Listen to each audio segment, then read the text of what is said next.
Welcome to your first listening task. You will hear a short speech about some interesting coffee facts. Make sure that you answer the questions on the right-hand side of the screen while you are listening. The answers to all questions will be revealed at the end of the video. How much do you know about coffee? Here are 10 fascinating facts about the world's favorite hot drink. Fact 1. Did you know that coffee beans are actually seeds? Coffee comes from bushes that produce small, red fruits. These are called coffee cherries. Inside those cherries, you'll find the seeds, or beans, that we know and love. Fact 2. It is widely believed that the first people to grow coffee lived in modern-day Ethiopia in the 9th century. Legend has it that the idea of consuming coffee came from a goat herder called Kaldi, who noticed his animals behaving energetically after eating the red fruit of a coffee bush. Kaldi tried the fruit himself and had the same kind of reaction. Others followed his example by eating coffee cherries mixed with animal fat. Later on, a monk living in the region had the idea of grinding coffee beans into a powder and mixing it with water. Coffee as a drink was born. Fact 3. Brazil grows the most coffee in the world. About 33% of the world's coffee is grown in Brazil, followed by Vietnam and Colombia. Fact 4. Speaking of Brazil, its 1932 Olympic team could not have competed in that year's games in Los Angeles without the help of coffee. Lacking the money to make the journey to the USA, the athletes loaded their ship with coffee to sell in California. The money-making plan worked, and team came home with 82 medals. Fact 5. There are 2 types of coffee bean. The most popular one is called Arabica, and it has a mild flavor. The other type of bean, called Robusta, has higher levels of acid and caffeine, and it has a very bitter taste. Fact 6. The people of Finland drink the most coffee. That's according to Nescafe, who know a thing or two about selling coffee. Every year, the Finns drink an average of 12 kilograms of coffee per person. That is equal to 1,680 cups per year, or more than 4 a day. Fact 7. According to the Guinness Book of Records, the largest cup of coffee ever made contained 22,739 liters of liquid.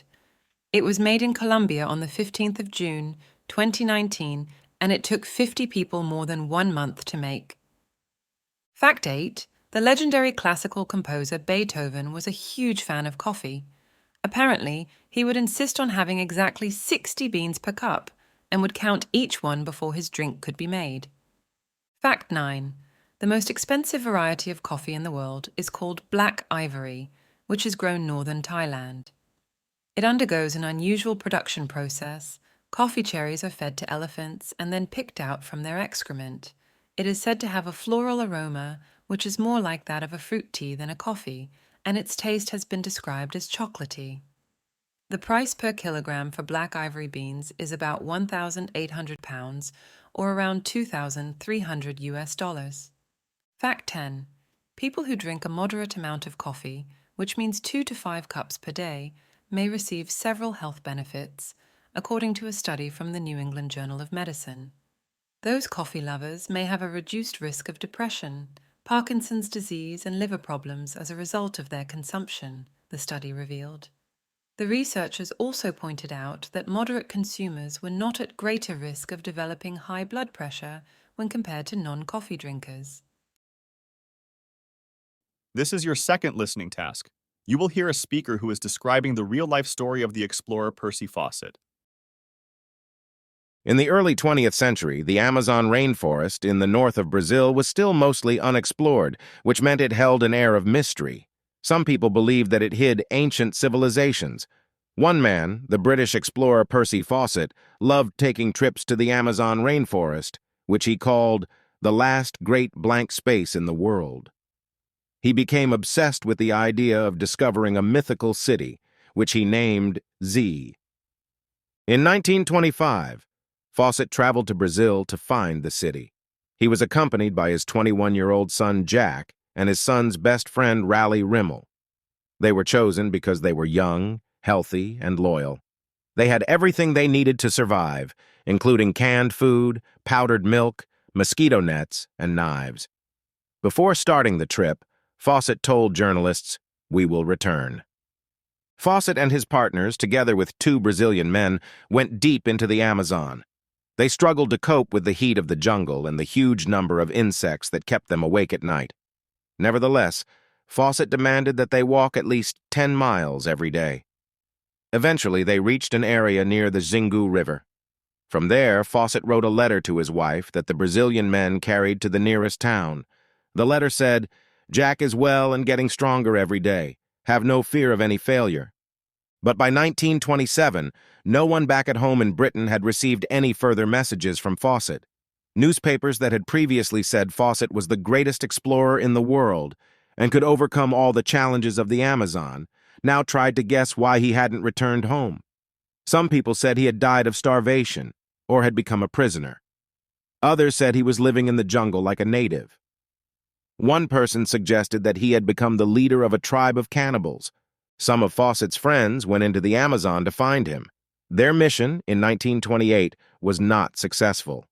Since that year, dozens more investigators have tried to find Fawcett, and all without success. A few of them even followed in the footsteps of Fawcett and his team by disappearing in the jungle. Journalist David Gran, who traveled through the Amazon in 2005, discovered the best clue to Fawcett's story. He met a tribe called the Kalapalos, who had preserved a story in their oral history about meeting the British explorer. Fawcett, they said, was warned not to walk any further because there was an angry tribe that would not welcome him on their territory. He ignored the warnings and continued his journey. That was the last time they saw him. Even though the answer to Fawcett's disappearance might never be fully answered, his name lives on. He was not totally incorrect when he said a great city was hidden in the Amazon. Modern archaeologists have found evidence of ancient settlements that had come and gone long before the first Europeans arrived. These settlements had street networks and walls on the outside to protect them, and they were home to hundreds or maybe thousands of people. What's more, a number of them were in the same region of Brazil where Fawcett had hoped to find the lost city of Z. This is your 3rd listening task, which features 4 speakers from A to D, who are going to talk about a course they have done recently. You must choose the correct speaker for each question. Speaker A. I've recently finished a business management course.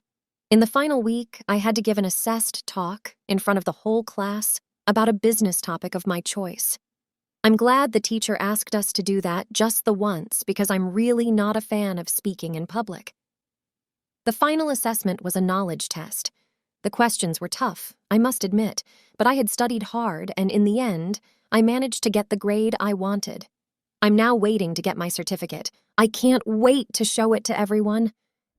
Speaker B. Painting was something I really enjoyed when I was at school. That's why I took art classes at an adult college in the city centre. It was great to study alongside some friendly people.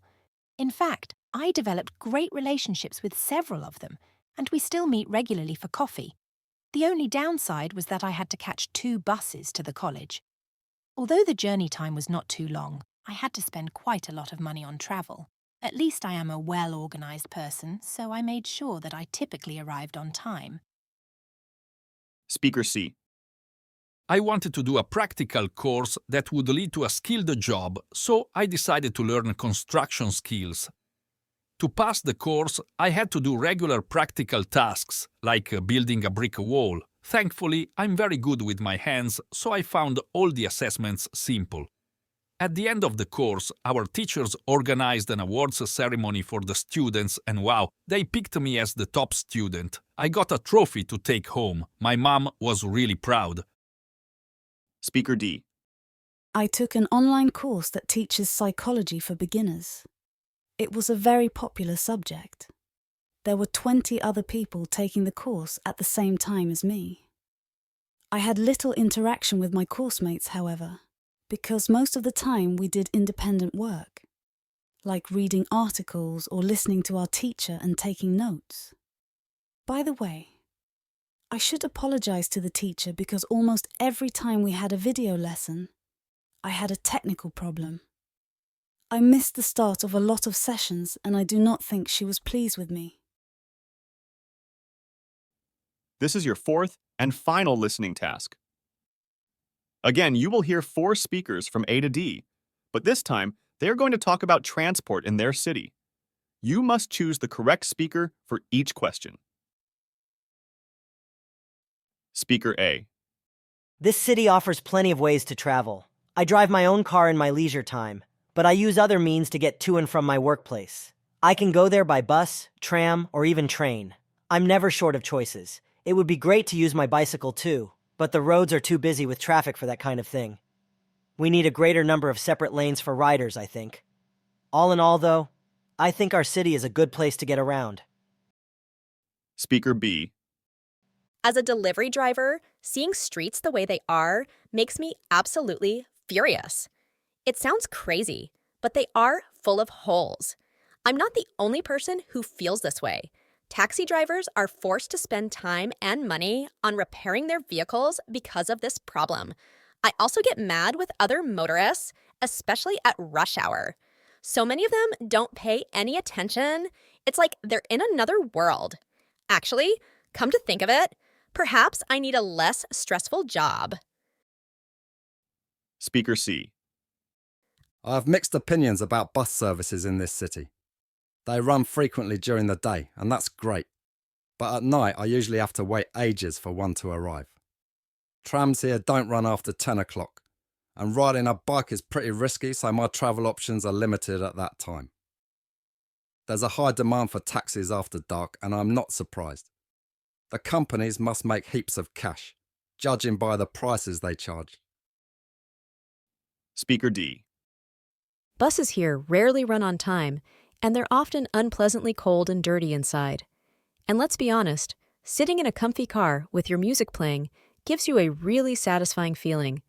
You don't get that sensation from sitting on public transport, even if doing so is better for the environment. It doesn't take any special skills to drive a car, so I'm surprised that so many adults don't do it. I honestly can't imagine why they'd rather get on a bus. Here are the answers to all 4 tasks. Thank you for watching this video. We hope you'll join us for another one.